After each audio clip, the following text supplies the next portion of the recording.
Eddie Hearn, thanks for joining us on Sun Boxing. It was already a big show on Saturday night with Anthony Joshua making his pro debut. David Haye, Tyson Fury fight has been postponed now, and you obviously have had to reshuffle things a little bit. You must be able to move the card though, the way it's shaped up now. Yeah, it's an expensive card, you know, but I'm pleased with it. I mean, it was already a great card. Obviously, Joshua Lee Selby in a big fight against Ryan Walsh for British and Commonwealth, Kevin Mitchell fighting Mexican Marco Lopez, Roddy Camacho against Tony Conquest, etc. Now we've got Scott Quigg fighting Salinas for the world title, and Luke Campbell, the other gold medalist, added to the bill. So it's a mad night of boxing, and culminating in, of course, the machine behind me making his professional debut. Can't wait. It's pretty impressive as well. Were you surprised when he takes his top off? Well, it was, because I've never seen anyone else look as good as that in a pair of shorts other than me, to be honest with you. I mean, look at that. I mean, it's phenomenal. It doesn't necessarily mean you're going to be a world champion, but what it means is that he's got the fundamentals and the size and the power and the strength and the speed to cause some serious problems in the heavyweight division.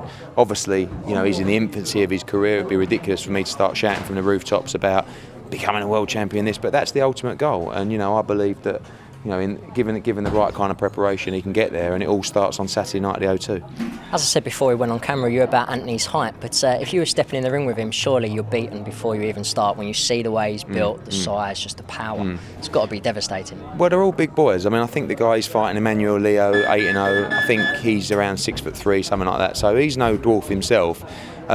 He's a huge man, shoulders, height, everything. But this is a dangerous business in the heavyweight division, and one punch can change everybody's plans, as we've seen with David Price and the like. So you've got to be careful, you've got to be on your toes, you can't just be going out gun-ho. And again, he's fighting someone who's coming to win on Saturday. It's not a journeyman, it's someone who's never tasted defeat, so he's got to be razor sharp to get the job done. A lot of fans will probably look at that matchup and say, Leo's unbeaten in 8 fights, as you've mentioned. Big enough test? I mean, you don't often get guys making their pro debuts thrown in against someone of that calibre. No, I mean, look, we've looked at Leo. He's a decent fighter. He certainly knows what he's doing. But we believe that Anthony is of a level beyond that. So I wanted someone that's going to come to win the fight. Don't forget, this is a big show at the O2. You can't just throw him in with some big journeyman who's going to run for 6 rounds. We want someone who wants to come and beat him, that makes him work, that makes him look good. And ultimately, generally, when someone's trying to knock you out, that's when they're most susceptible to be knocked out themselves. And that's what the public want to see. So I'm pleased with the fight. It's definitely a big test, but I believe he's got the ability to be thrown in with these level of fighters early on. After the opening fight, is it just a case of keeping Anthony busy for the rest of the year? Yeah, he's going to be boxing, all being well, on the October 6th Kell Brook against Senchenko card, and then potentially on a Froch Groves card as well on November the 23rd. So, busy. Again, big boys can sometimes pick up little injuries, hands, etc. And he's got 10-ounce gloves on for the first time, so we'll see how he holds up. But the plan is to certainly box once a month.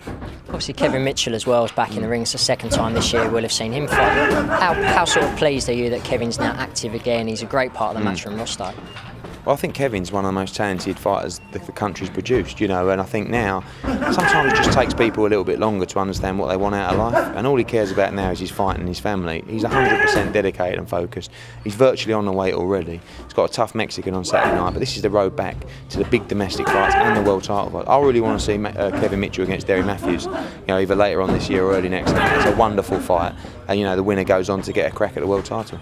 Although you're not promoting it directly, obviously when Haye Fury fell through, it caused you quite a few problems. How difficult was it just to get everything rescheduled? Well, my ultimate problem on that show was Luke Campbell and Scott Quigg.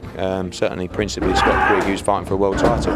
When you've trained for 12 weeks, the last thing I want to do is tell him that the fight's cancelled and we've got to look for another date. So we had the opportunity to put it on at the O2. I spoke to Sky, they were supportive. And it's great because so many people get let down by incidents like that. A lot of other people that are on the card, Andy Lee against Sparta, Hughie Fury, even though he boxed, Chris Eubank Jr.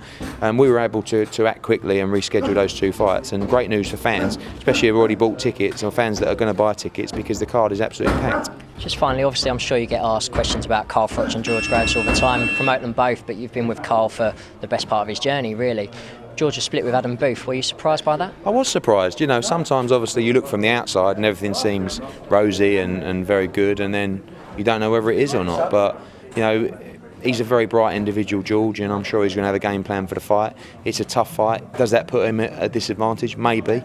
But again, you don't know how the relationship was. So it was interesting news, and that press conference we had really fired Carl Froch up. He's training like a demon at the moment, and by seeing how quickly that fight sold, it's going to be a huge event.